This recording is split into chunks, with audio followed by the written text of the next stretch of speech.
किसान भाइयों, आप सभी का स्वागत है जय किसान ग्रीन इंडिया टेक्नोलॉजी के यूट्यूब चैनल पर। तो आज हम आए हैं गांव इच्छापुर, जिला बुरहानपुर। तो हमने पिछले बार इन किसान भाई को केली के लिए हमारे ऑर्गेनिक फर्टिलाइजर्स दिए थे, जिससे इनका इस पर जो रिजल्ट आया है, आज हम उनसे चर्चा करेंगे कि उन्हें कैसा रिजल्ट मिला है। तो दोस्तों, माझं नाव दीपक प्रकाश महाजन, इच्छापूरमध्ये राहतात.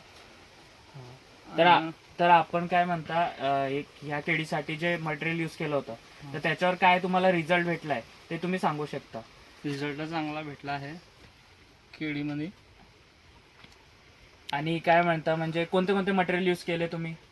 युरिया पोटॅश केलता आणि डीईपी टाकालता आणि कमी प्रमाणात. ते कमी प्रमाणात टाकलं होतं. आणि हे जे आमचं यूज केलेलं आहे ते, हां तर ते किती टाकलं आणि त्याच्याने तुम्हाला कॉस्टिंग मध्ये किती इफेक्ट पडला? पडला, मतलब चांगला पडला.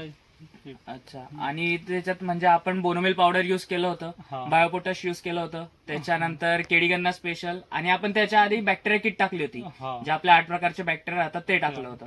तर आता तुम्ही जे तुमचं म्हणजे पहिला भाग काढलेला आहे, हा. तर त्याचा तुम्हाला काय म्हणजे किती रेट वगैरे भेटला, काय भेटलं?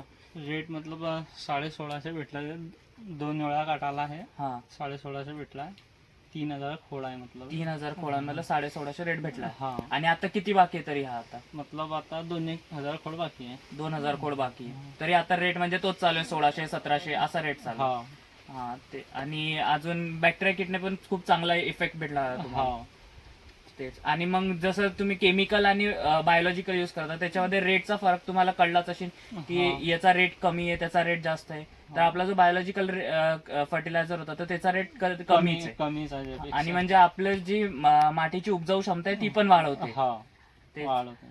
तेच. आणि मग आता पुढे पण तुम्ही यूज कराल, हेच आमचं हे आहे. हो चालेल, यूज करून. चालेल, धन्यवाद.